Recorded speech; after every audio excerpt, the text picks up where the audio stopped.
left with so many more questions. Yeah, and that's good. I always want to do that. Just my people came to Fiji in the 1860s, so I'm well and truly a Fijian. White Tautau. Over in this corner, we have my great-great-great-grandfather's writing desk. And he was actually one of the first postmasters of Fiji. But these are the things we don't think about, you know, and this is where you can make something of it. There's always something. You'll find something in your own country.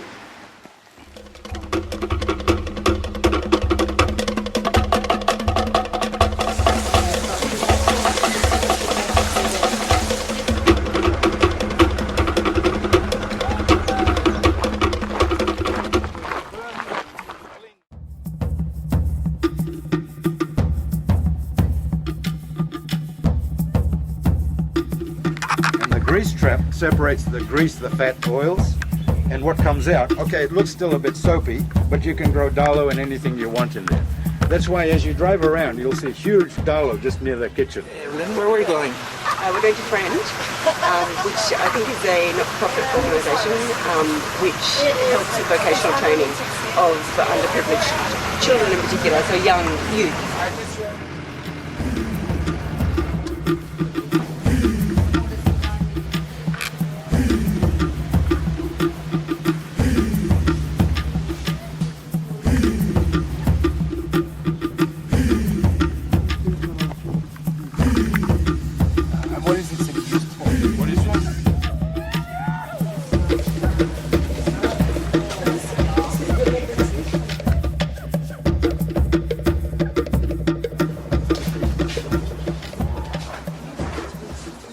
This one is from the beginning up, and how to see them developing the industry itself. You know, they have to plant whatever they're trying to do for dry goods in mass quantities. We can find some solutions to help people, needed people. We also realize that helping people is always a sacrifice.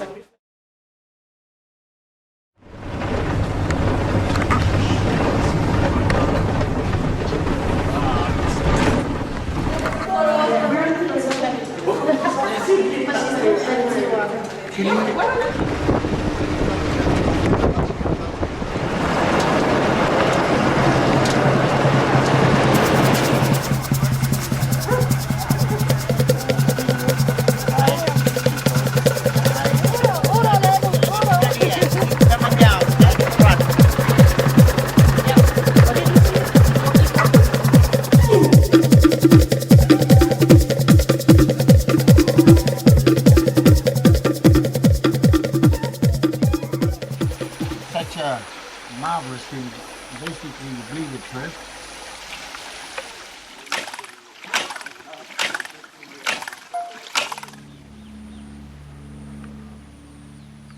And then we have the perception that the profession of agriculture, farming, is not a desired profession. It's not a high-flying, it's not a glamorous, it's not a popular profession. So that's another challenge.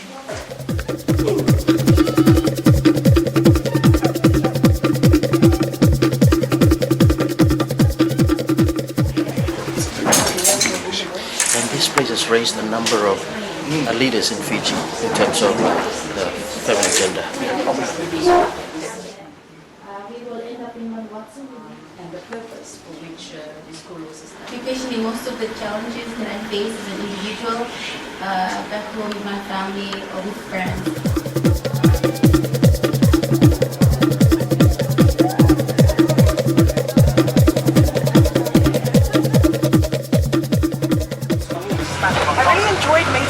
The young students that are in year 13 to see how goal-oriented they are. I think how the curriculums embrace both their cultural knowledge and academic. It's not a really broad base, including spirituality as well in there.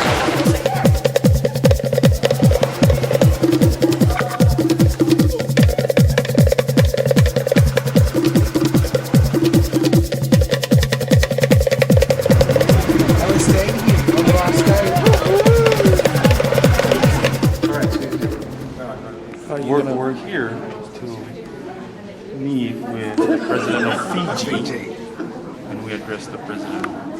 As emerging leaders, it would do you well to understand democracy in the context of Fiji's socio-political background. So over the next 4 days, I encourage you to be active participants. Question, challenge, and reflect on your various site visits, and where possible, exchange ideas and experiences. Nakabakale to His Excellency. Thank you so much for your words of many encouragements and for the inspiration that you continue to give us as emerging leaders.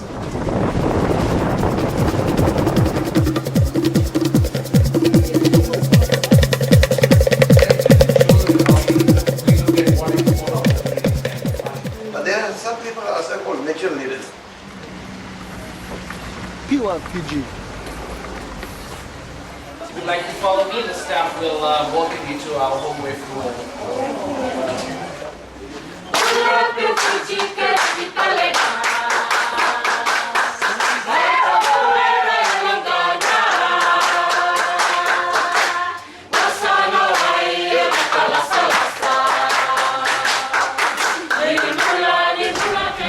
By wildcrafted, we mean that they're harvested in their natural state of where they're grown. We don't grow them industriously as a lot of people assume it to be. This is in line with one of our philosophies in sustaining the environment.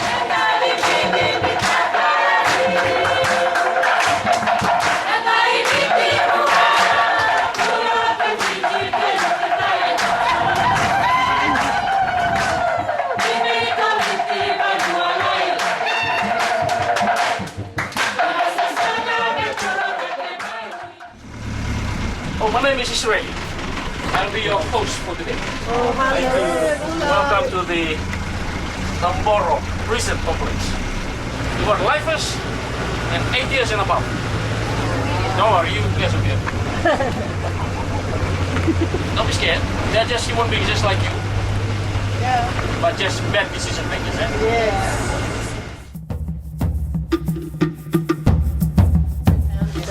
In the morning, you were touched by the labor of love, compassion, another word, humanity, compassion. And then, We're on our way to the Masa.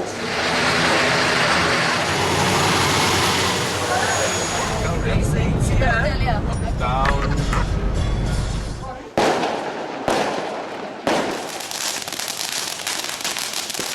We are going to the pearl farm this morning. Jump on everyone.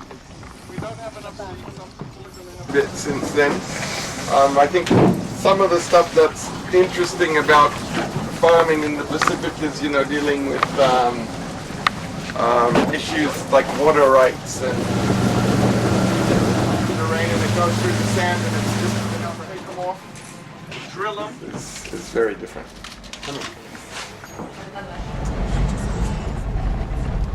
Boys go out in the field, wait for the coconuts to drop, pick it up. Any of you want to stay back and work on the plantation, you'll get 10 cents per kg to cut copra.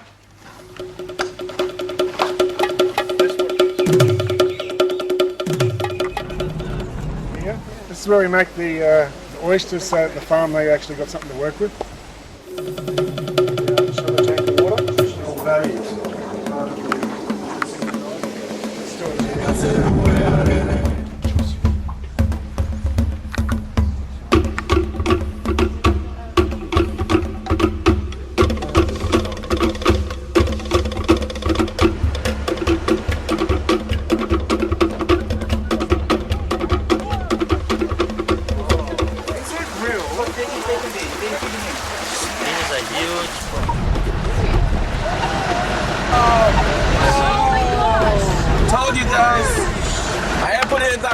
But what you guys got to say now, since we told you like 5 minutes ago? Oh my gosh. Flash flooding and he's coming, downpour. He's coming!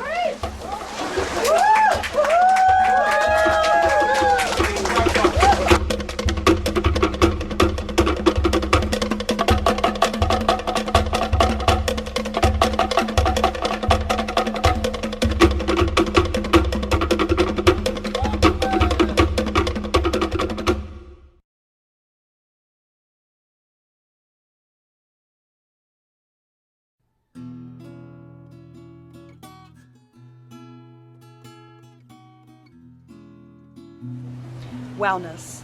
We apply a holistic framework to health, incorporating spirituality, emotional health, physical well-being, and also the well-being of our whānau, in consideration of the broader factors that impact on these dimensions, specifically poverty. Through this experience, I've been inspired in leadership to advocate more proactively to address these issues. Culture permeates the Pacific people. It affects their decision making, it affects how they live, and it shapes the way Pacific leaders think of the future. Perseverance, because it can be really hard when you're out the front, but if you just keep going, you can achieve some amazing things. Visionary leadership. From an environmental perspective, a leader navigates his/her followers into sustenance. Whatever they do to the environment, understand they do not own this world, rather borrow it from their children's future. Application, because vision isn't meaningful until it is put into motion. What I took from Fiji is ingenuity. The people of Fiji taught me that they can invent new ideas or rediscover old ones to solve current day situations and problems. I thought that was pretty awesome. It will have to be discipline, keeping a balance between your heart and your mind. Heart is at home, love and caring, which is so embedded in our tradition and in our culture. And thinking is to be able to think critically of what Western influences are coming to and to invade our shores and our culture. We need to balance these two so that they can benefit from both and work harmoniously together. Collaboration. As Pacific Island states, we have so many resources that we could share across the region, and so regional collaboration, I believe, or regional cooperation is the way to go. Vision, because you need to know where you're going if you want to convince other people to go with you. Captain, because a good leader must be a good captain of lives. This is what I've learned. A good leader must be aware of what people are waiting from him or her, what people are affected, and must be always around for them. Teamwork. Corporate culture, traditional culture, working together for a better future. Compassion. Having compassion allows you to make balanced decisions. It breaks barriers and brings unity to a diverse group of people.